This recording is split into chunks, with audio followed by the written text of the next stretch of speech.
Que temos tido com relação a nós mesmos dentro de casa, a nós mesmos fora de casa e a nós com relação à igreja, né, do Senhor. Então, isso tem a ver com a nossa conduta de compromisso, sempre observando, né, a história, para que a história nos dê fundamento para que vivamos, né, o nosso presente com clareza, sem desvios, sem perder o foco, sem nos deixar levar, né, ou nos perder na liberdade que Deus tem nos dado nele. Né? Então, vamos aqui. A primeira epístola aos Coríntios é uma carta na qual o apóstolo exorta, disciplina e instrui a igreja,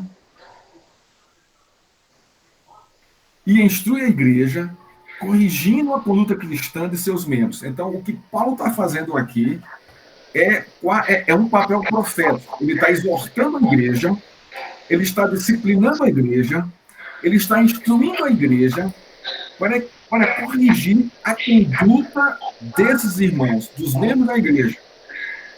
Paulo, nessa carta, ele revela os conflitos internos desta igreja. Vejamos aqui alguns, ou talvez os principais conflitos dessa igreja. Havia divisões teológicas, e essas divisões, estão logo no começo da carta, abalava a unidade da igreja. Eu sou de Paulo, eu sou de Apolo, eu sou de Pedro, eu sou de Jesus. Isso não havia uma comunhão como deveria haver com o corpo de Cristo, por causa dessa conduta de alguns irmãos. Um de seus membros vivia com a madrasta de seu pai, e a igreja aceitava essa prática. Isso está lá no capítulo 5, eu acho. Né? Então, isso aqui tem a ver com o quê? Com a prostituição e a promiscuidade, o pecado, e a igreja aceitava isso. Alguns membros da igreja estavam levando à justiça comum seus próprios irmãos.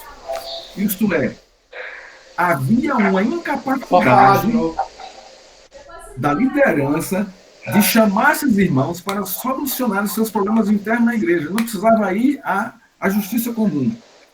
Isso era um fato na igreja que depunha contra a igreja. Alguns membros se prostituíam e justificavam o seu pecado, afirmando que era apenas o corpo que se prostituía, mas o espírito estava tudo tranquilo. Eu sou de Jesus. A ceia do Senhor era um encontro de glutonaria e de comportamento pouco cristão.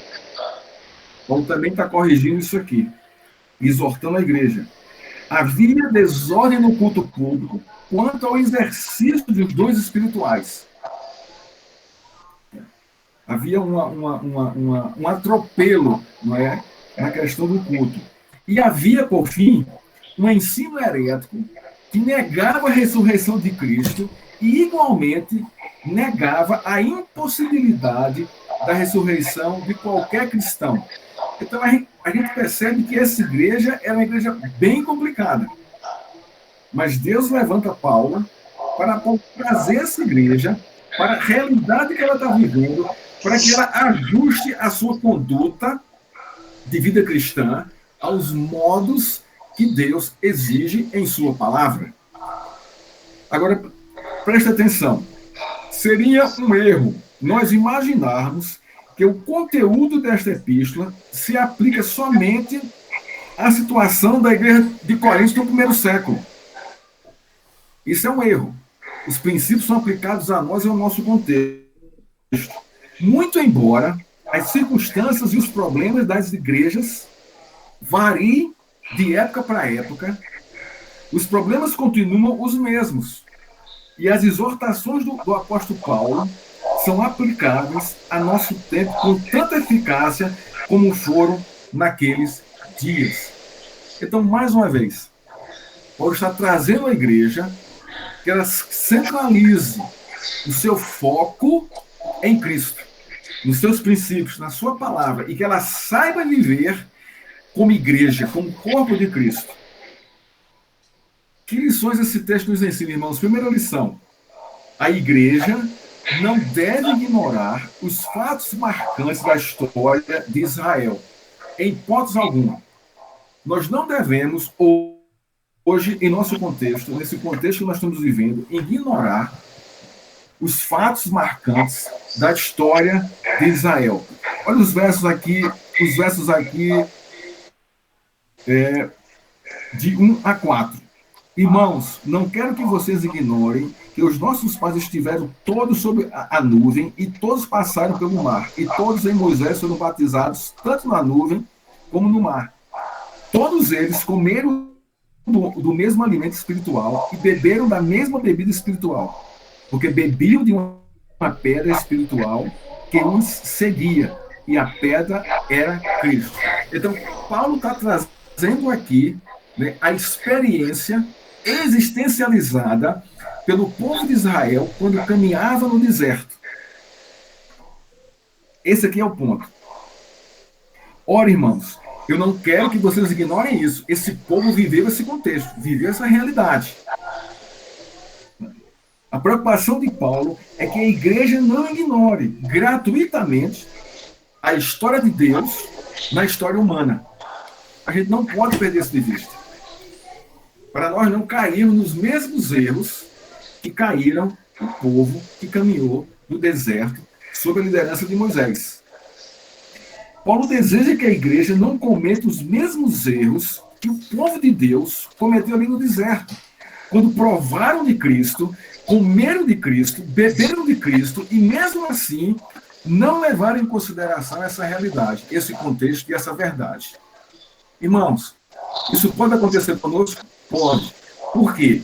Porque nós estamos no contexto, né, nós estamos vivendo um contexto de um isolamento da comunhão comunitária.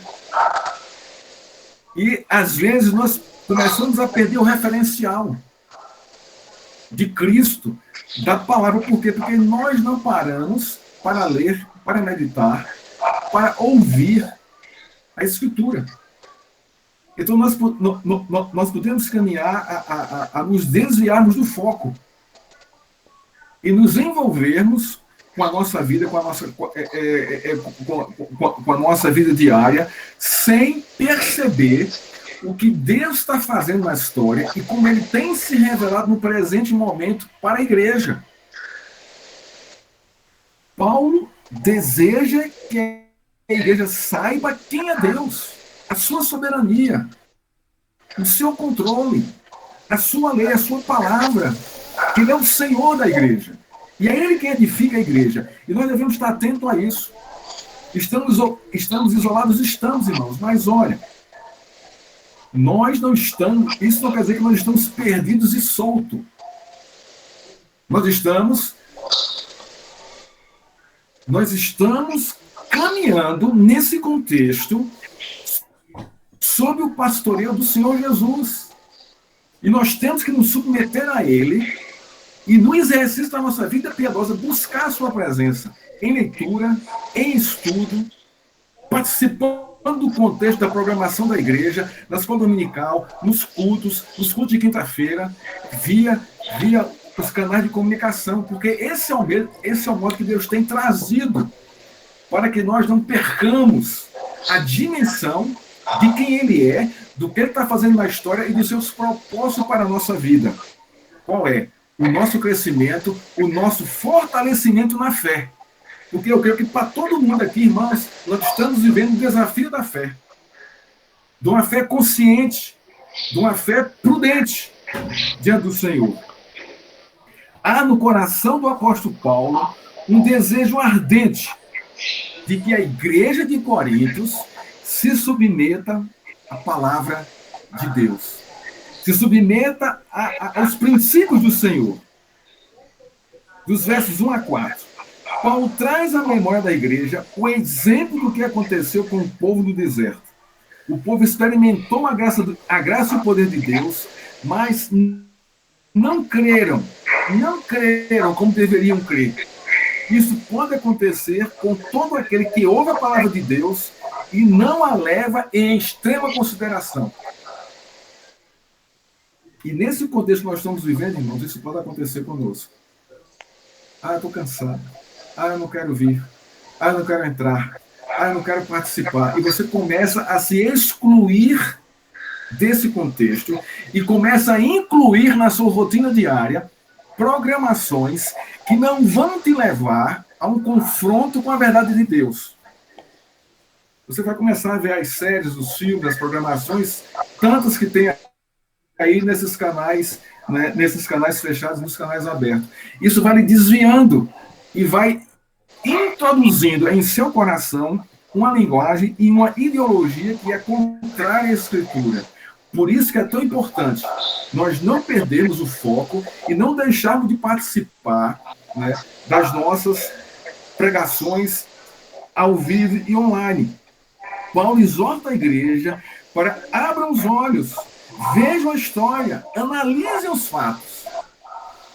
Observe como Deus está escrevendo a história, tanto de um modo geral, como a sua igreja. Irmãos, nós não temos ideia de quanta gente está em pânico, desesperada, atormentada, atribulada, desesperançada, nesse contexto todo aí. E quantos têm mergulhado, não é, numa situação de vida para fugir dessa realidade. Observe como Deus está tratando seu povo. Isso é uma bênção, o que ele está fazendo conosco.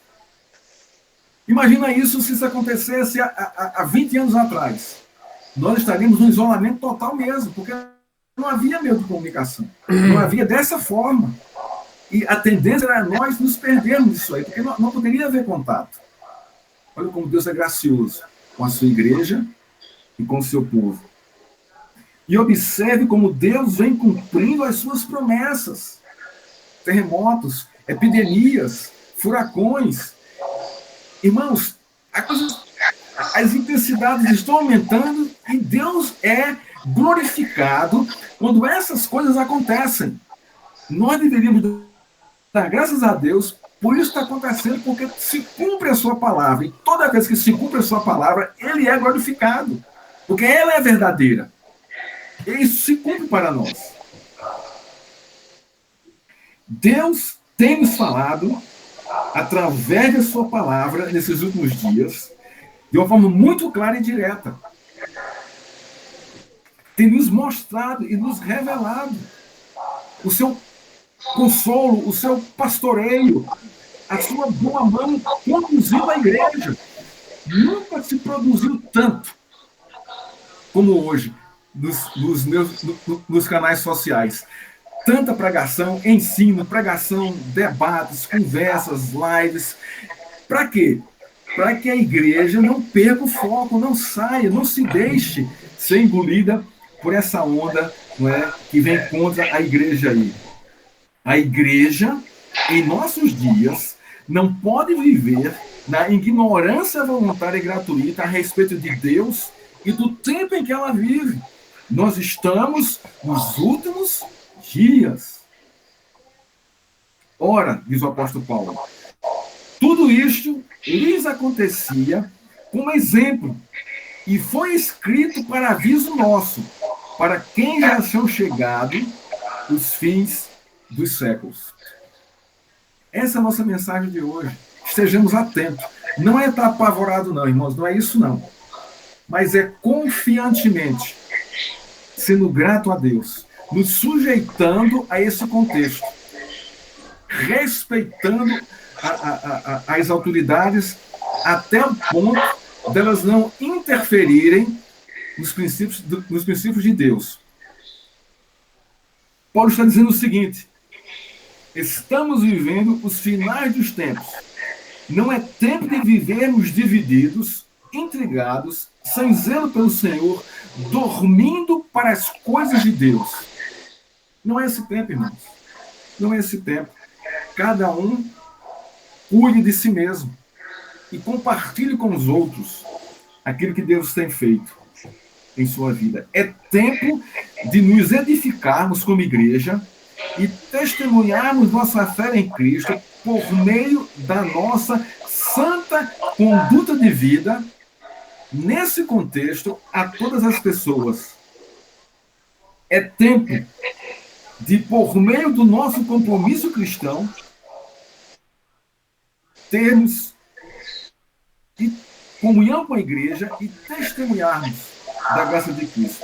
É tempo de termos a nossa conduta em sintonia com o Evangelho de nosso Senhor Jesus Cristo.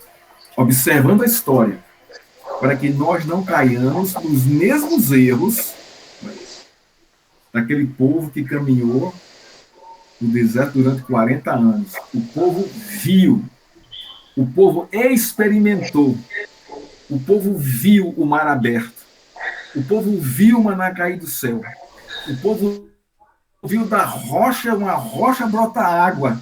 O povo caminhou 40 anos sem gastar as sandálias dos pés, sem gastar a roupa do corpo. O povo vivenciou essas coisas. O povo viu quando Moisés recebeu os 10 mandamentos. No entanto, muitos ficaram pelo meio do caminho. Segundo tema que esse texto nos ensina está no verso 5. Diz assim: mas Deus não se agradou da maioria deles, razão pela qual ficaram prostrados no deserto. O que é que nós queremos falar aqui? Os pecados do povo de Deus na história revelam as trágicas consequências. Mas Deus não se agradou da maioria deles, razão pela qual ficaram prostrados no deserto.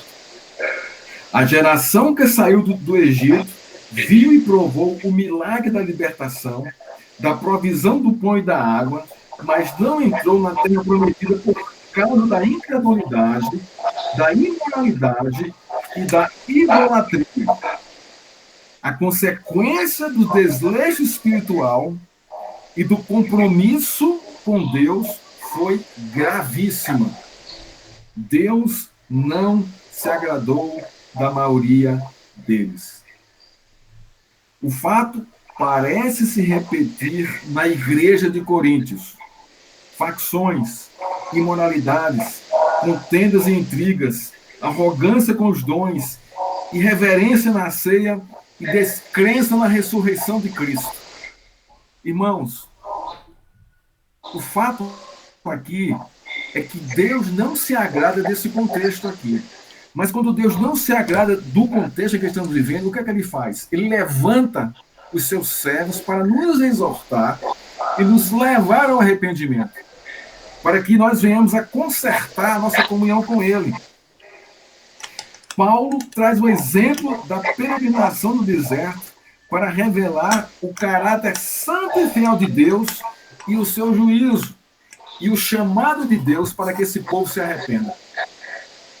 Assim como Deus não se agradou da conduta da maioria do povo que saiu do Egito, após eles provarem e experimentarem o poder e a graça de Deus, assim Deus não se agradava da conduta de alguns membros da igreja de Corinto. O que é que Deus está dizendo? É tempo de arrependimento, de retorno à comunhão com ele e a sua igreja. É tempo, irmãos, de continuarmos compromissados com o Senhor e compromissados com a igreja, mesmo ela estando fechada, porque a igreja não são 4 paredes, não é o cimento, não é a sala, não é o púlpito, não é isso. A igreja somos nós. A igreja é o corpo vivo de Cristo, porque Deus é o Deus vivo. Abrindo a igreja ou não abrindo a igreja, não importa, nós somos igreja do Senhor. E temos que ter essa concepção muito clara em nosso coração. Eu pertenço ao corpo de Cristo. Assim como Deus levantou Moisés para exortar o povo por meio da sua palavra, assim Deus estava levantando Paulo para exortar a igreja de Coríntios por meio do evangelho, para que ela não caísse nos mesmos erros do passado e se voltasse para Deus.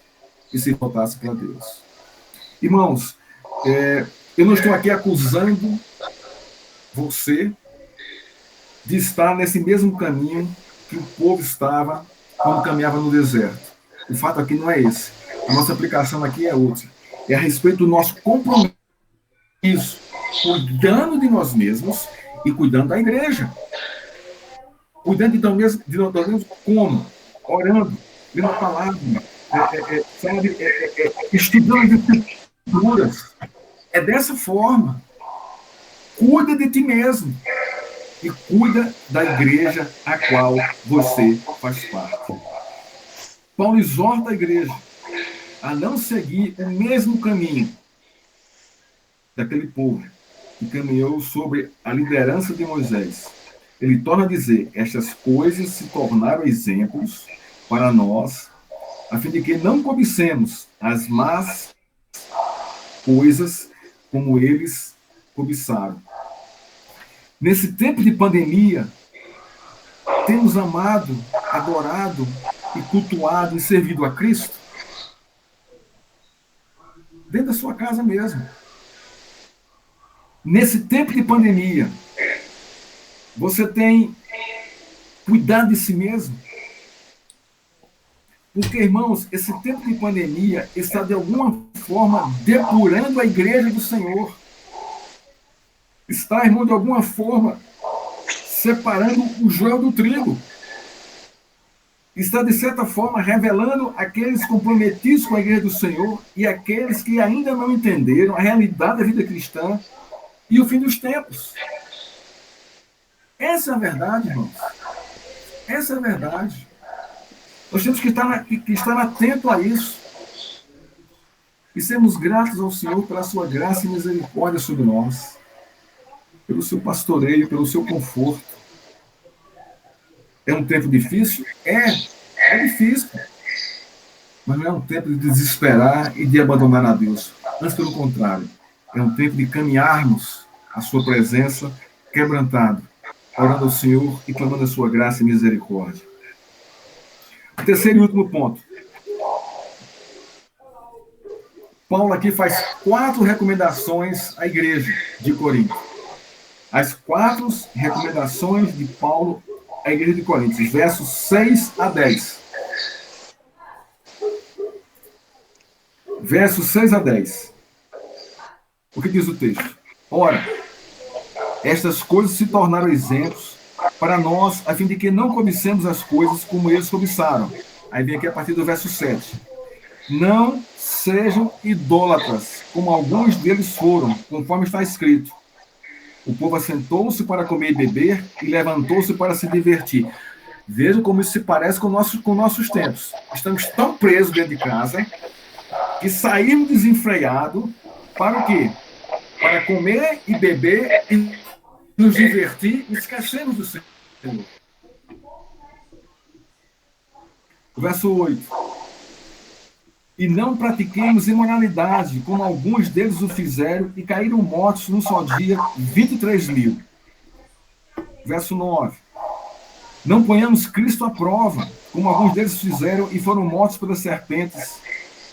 E o verso 10. Não fiquem murmurando, como alguns deles murmuraram, e foram destruídos pelo exterminador. Agora o verso 11, para encerrarmos aqui. Estas coisas aconteceram com eles para servir de exemplo, e foram escritas como advertência a nós, para quem o fim dos tempos é chegado. No contexto aqui, Paulo traz à memória da igreja de Corinto o mau exemplo do povo e a sua trágica consequência na vida de muitos. E faz 4 recomendações à igreja para corrigir a conduta da vida dos membros dessa igreja. Ele faz um contraste com a má conduta de vida daquela geração que saiu do Egito e que não entraram na Terra Prometida, com a conduta de vida correta que a igreja deveria ter e deve ter diante de Deus. 4 orientações de Paulo. Não sejam idólatras. Como é que eu vou aplicar isso aqui à minha vida? Como aquela geração. Mas o povo diz assim, lá no Velho Testamento. Mas o povo, vendo que Moisés tardava em descer do monte, acercou-se de Arão e lhe disse: levanta-te e faz-nos um Deus, que vá diante de nós. Porque quanto a esse Moisés, o homem que nos tirou da terra do Egito, não sabemos o que lhe aconteceu. Êxodo 32, 1. Agora, observa aqui o seguinte. Há um objeto de adoração para satisfazer a necessidade humana no lugar de Deus. Aqui há um objeto na adoração que vai tirar Deus do centro e esse objeto vai entrar em nosso coração. E nós vamos começar a adorá-lo. É interessante aqui no contexto do texto, né, que ele fala aqui, não é que o povo assentou-se para comer e beber e levantou-se para se divertir. Irmãos, é muito fácil, nesse tempo de pandemia, nós colocarmos outra coisa em nosso coração, destronando Deus do nosso coração, tirando Cristo do nosso coração. Nós temos N coisas, dentro de casa mesmo, os afazeres, a limpeza, as arrumações, não é? A televisão, N coisas, os filhos, né? Sabe? Isso é idolatria. Isso vai destronar Deus do nosso coração e vai nos levar a uma posição, a uma postura de idolatria. Devemos estar atentos a isso. Em nosso contexto, tudo que tira Jesus do centro da nossa vida torna-se uma atitude idólatra. No verso 8, não se prostituam. Os israelitas se prostituíam com as filhas de Moabe e foram atrás para adorar seus deuses e juntaram-se a Baal Peor. Agora, observe aqui bem interessante. Prostituição e idolatria. Esses dois conceitos andam juntos. Essas duas atitudes andam juntos. Quando você é idólatra, você já se prostituiu. Quando você se prostitui, é por causa da idolatria. Então, elas aqui andam juntos. Veja que o texto aqui fala que se prostituíram com as filhas de Moabe e foram atrás para adorar os seus deuses. Olha que coisa interessante aqui. Como seria isso aplicado ao nosso contexto hoje? Hoje existe a prostituição virtual. É a mesma coisa. Isso acontece dentro da nossa casa. Dentro da nossa casa. Né? Na televisão, nos computadores, nos laptops, nos smartphones. Né? Irmãos, vamos ter cuidado com isso. Não vamos caminhar por esse caminho. Nesse tempo de isolamento. O verso 9. Não tentem a Cristo. Não ponham Cristo à prova. Por que eles colocaram Cristo à prova? Eles beberam da água e comeram do mesmo alimento espiritual. Aqui no verso 4 fala que Cristo era essa pedra que caminhava com eles. Não tentem a Cristo. Não, depois eu vou fazer. Não, depois eu faço. Não, depois eu volto, me dedico. Não faça isso. Não ponha Cristo à prova. Receba tudo dele com gratidão, com adoração, com louvor. Submeta-se a ele. Não tenta a Jesus. Irmãos, nossa, essa pandemia está demorando demais, está ruim demais, o que está acontecendo? E você começa a ficar insatisfeito com toda essa realidade, e isso vai contaminar o seu coração e de quem está ao redor de você. Você está colocando Cristo à prova, por meio da sua insatisfação. A comida está ruim, o tempo está ruim, os dias estão ruins, essa pandemia está uma desgraça. Então você começa a construir coisas em seu coração que vão contaminar o seu coração de uma insatisfação profunda. Não tentem o Senhor. Não tentem. Oi. Não é só para... Eu acho que a Lucília está com o microfone aberto aí, está dando um eco aqui, está muito ruim. Tá dando? Tenta fechar o microfone aí. Só fica dando um eco, assim. Tá ruim o áudio. Você consegue, Lucília? Tô conseguindo, não. Sou péssima nisso aqui, pastor. É um microfonezinho que fica embaixo da tela aí você clica nele. Aí eu acho que fica melhor. Achou, Lucília? Na hora que você aperta na tela, vai aparecer o microfone. Não. Você clica na sua tela, na sua imagem aí, vai aparecer um monte de coisa, um microfonezinho. Aí no microfone você clica nele e vai ficar vermelho. Baixou, aí... Chegou, Lucília. Aí chegou. Tá ótimo, muito bom. É isso aí, Joia. Obrigado, Tânia. O verso 9 aqui, não tente o Senhor. Olha o que diz Números 21, 5. E o povo falou contra Deus e contra Moisés. Porque nos fizeste subir do Egito para morrermos no deserto?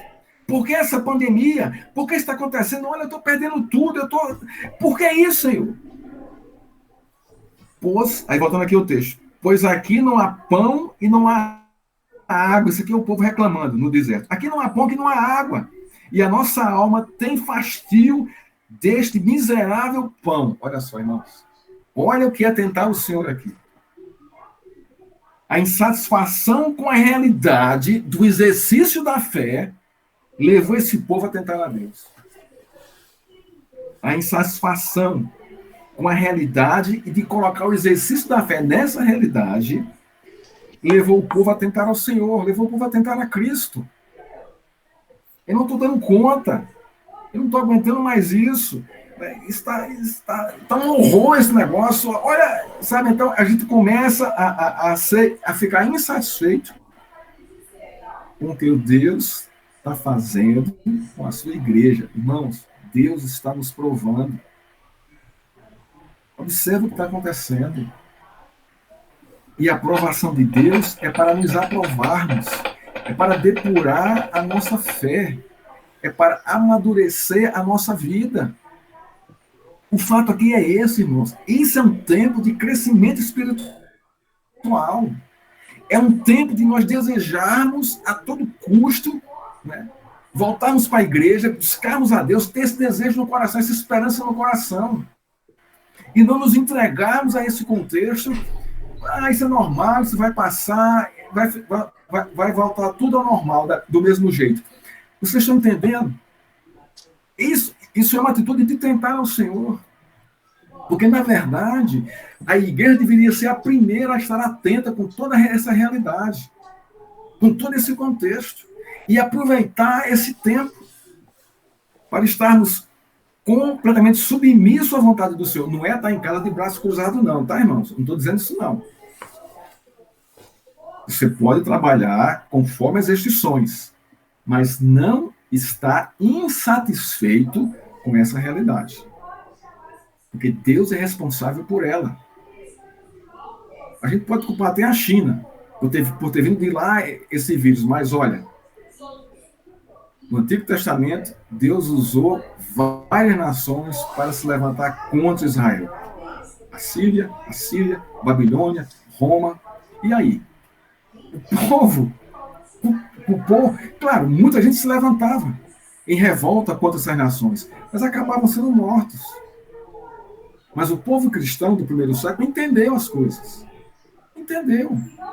E olha que lá a quarentena era muito mais violenta e mais forte que a nossa. E lá eles fugiam da perseguição romana. Não ponhamos Deus à prova, irmãos, mas antes nos deleitemos naquilo que Ele tem colocado em nossas mãos. E nos alegremos com isso. E no verso 10 aqui, para mim aqui, é uma sequência. Começa com a idolatria, depois vem a imoralidade, depois vem a tentação a Cristo e, por fim, vem a murmuração. Porque não tem mais o que fazer, então você agora vai murmurar. Porque você já passou por tudo isso aqui. Então, Paulo colocou aqui como a última coisa: não murmurem, não fiquem murmurando. Êxodo capítulo 15, verso 24. Estou botando lá o Velho Testamento. E o povo murmurou contra Moisés, dizendo que havemos de beber. Murmurar é produzir um som surdo e prolongado de insatisfação no coração contra Deus. Isso é murmuração. Isso é murmuração. Quando algo foge ao seu controle, ou quando algo que sai das suas mãos, ou quando algo que desvia, né, totalmente os seus projetos, né, e você começa a murmurar, a insatisfação, e muitas vezes essa murmuração ela é lá de dentro. É como ruminar do coração. Quando a Bíblia fala de murmuração, fala de um grito baixinho, de insatisfação com o que Deus está fazendo. E isso acaba contaminando você e a muitos. O cochicho vai longe e azeda a sua vida e a vida de quem lhe cerca. Evite murmurar nesse tempo. Evita a murmuração.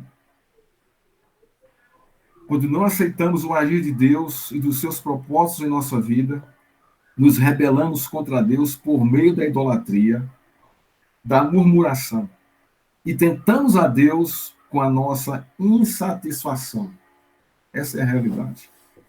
O povo reclama, não aceita o modo como Deus os trata, como Deus dirige as suas vidas, e como Deus tirou-os do Egito, e de como Deus os conduz à terra prometida. Tudo isso para o povo era ruim, era chato, era um povo insatisfeito. O povo reclama da água. Jesus é a água da vida. Isso aqui Paulo fala lá aqui em Romanos. Irmãos, Jesus é a água da nossa vida, que sacia a nossa sede. Ele diz, quem tem sede, vem a mim e beba. O povo lá no deserto reclamava do pão. É um pão miserável. Jesus é o pão da vida que foi partido pelos nossos pecados. Ele é o nosso alimento de graça, de conforto, de consolo, de misericórdia. O povo tenta a Deus dizendo lá no deserto, o Senhor não sabe fazer as coisas como queremos. Não é assim que acontece conosco? Não é assim que eu queria, não. Eu queria diferente. Isso é uma satisfação contra Deus. Quando nós estamos insatisfeitos, nós dizemos justamente isso a Deus. O Senhor não sabe fazer a coisa como eu queria. Mas olha, Deus sabe o que é melhor para mim e para você. Muito mais do que eu acho que é melhor para mim.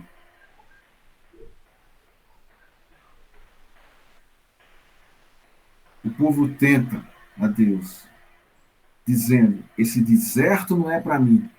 Essa pandemia não era para ter chegado. Essa pandemia não é para mim. O povo tenta a Deus, dizendo que aquelas provações no deserto não são para mim. Nós tentamos hoje a Deus, dizendo, essa provação que nós estamos vivendo não é para mim. Isso deveria passar, isso deveria... Eu sou filho de Deus, eu não mereço isso. O povo no deserto dizia o seguinte, eu não mereço ser tratado assim.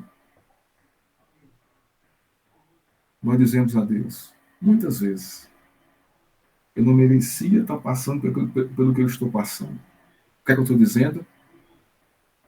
Eu não mereço ser tratado por Deus dessa forma. Paulo exorta a igreja de Coríntios a não seguir esse exemplo, observando a história do juízo de Deus sobre o seu povo, pois Deus conhece o coração do seu povo. Irmãos, essa verdade é de estremecer a nossa vida. Deus conhece o profundo do nosso coração e não temos como enganá-lo, não temos como disfarçar essas coisas. Deus conhece o coração dos homens e não há como esconder dele nossas insatisfações, inquietações. Não há como, irmãos. 1 Crônicas 29, 17, o texto diz assim. Olha que coisa linda isso aqui. E bem sei, Deus meu, que tu sondas o coração e que te agradas da retidão, da sinceridade. Na sinceridade de meu coração, voluntariamente ofereci todas estas coisas. E agora vi, com alegria, que o teu povo, que se acha aqui, ofereceu voluntariamente. O que é que nós vamos observar aqui? Duas coisas. Primeira, a consciência desse servo de Deus. Bem sei, Deus meu, que tu me sondas. E que te agradas da retidão. Olha só. Na sinceridade do meu coração, voluntariamente ofereci todas estas coisas. Irmãos, nesse contexto que nós estamos vivendo, não é? Deus tem sondado o nosso coração Eu confesso que muitas vezes Deus vai me encontrar murmurando e achando difícil. Eu confesso, eu confesso. Mas eu confesso também que me arrependo dessas coisas e volto a Deus, né, na minha sinceridade, clamando seu perdão e sua graça. Mas o contexto aqui é belíssimo demais, porque esse ator, eu não sei se isso aqui é Salomão ou é Davi que fala isso aqui, de uma forma muito clara: tu sondas o meu coração e tu te agrada da retidão, e na minha sinceridade, voluntariamente ofereci todas essas coisas. Isso aqui pode ser para a construção do templo. E agora vi com alegria que o teu povo, que se acha aqui, ofereceu também voluntariamente. Irmãos, temos um coração quebrantado desse modo. Coração sincero diante de Deus. Um coração que se agrada do Senhor, que se oferece voluntariamente a Ele, que oferece as coisas voluntariamente ao Senhor, sem medo, sem restrição. Estas coisas, Paulo volta aqui ao verso 11. Estas coisas aconteceram com eles para servir de exemplo, e foram escritas como advertência a nós, para quem o fim dos tempos tem chegado. Esse verso aponta a graça de Deus e o seu desejo de levar a sua igreja à Nova Jerusalém, sem perder nenhum deles. Fomos chamados para ser parte do reino de Deus.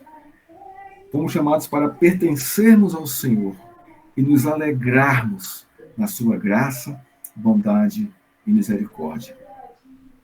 Concluindo nosso texto de hoje, nosso sermão de hoje. Jesus nos deu vida, estando nós mortos em nossos delitos e pecados. Está lá em Efésios capítulo 2. Deus nos elegeu em Jesus como nação santa, povo de propriedade exclusiva, para proclamarmos com alegria, com gozo, as virtudes da sua graça e da sua misericórdia, provando essas virtudes no tempo de hoje. Algumas aplicações para encerrarmos o nosso sermão. Primeira aplicação. Devemos observar como Deus se manifestou na história do seu povo para não cometermos os mesmos erros e vivermos com temor, com devoção e com alegria servindo ao Senhor. Segunda aplicação. Leia a Bíblia.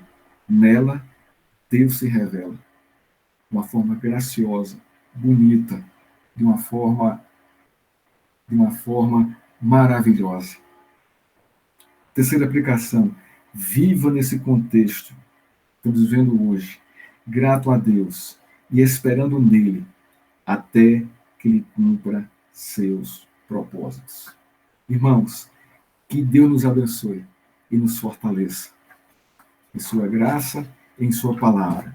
E que esse tempo que nós estamos vivendo seja um tempo precioso para estarmos mais perto do Senhor e mais dependente dele. Que Deus nos abençoe. Vamos orar com a sua cabeça. Pai, obrigado, Senhor, pela tua palavra. Obrigado pelo teu povo que te ouve, Senhor. Senhor, nos ajuda nesse tempo. Precisamos do teu conforto, do teu consolo, da tua boa mão nos revigorando, nos restaurando, nos animando e nos fortalecendo, Senhor. Para não ficarmos limitados apenas à visão do horizonte, mas levanta os nossos olhos para os montes, para o alto, que é daí que vem o nosso socorro, é daí que vem o nosso sustento, é daí que vem a nossa esperança, é do Senhor. Nos dá a graça, Senhor, de passarmos por esse tempo, testemunhando o teu nome, com alegria, com prudência, Nos dá a graça, Senhor, de vivermos esse contexto, sabendo que o Senhor está escrevendo a história, que o Senhor está no controle, e que isso são sinais que apontam para a volta de Cristo. Senhor, obrigado pela volta de Cristo. Nos anima a esperá-lo, uma conduta de vida santa e alegre no Senhor. Que Deus nos abençoe. Amém. Irmão, Deus nos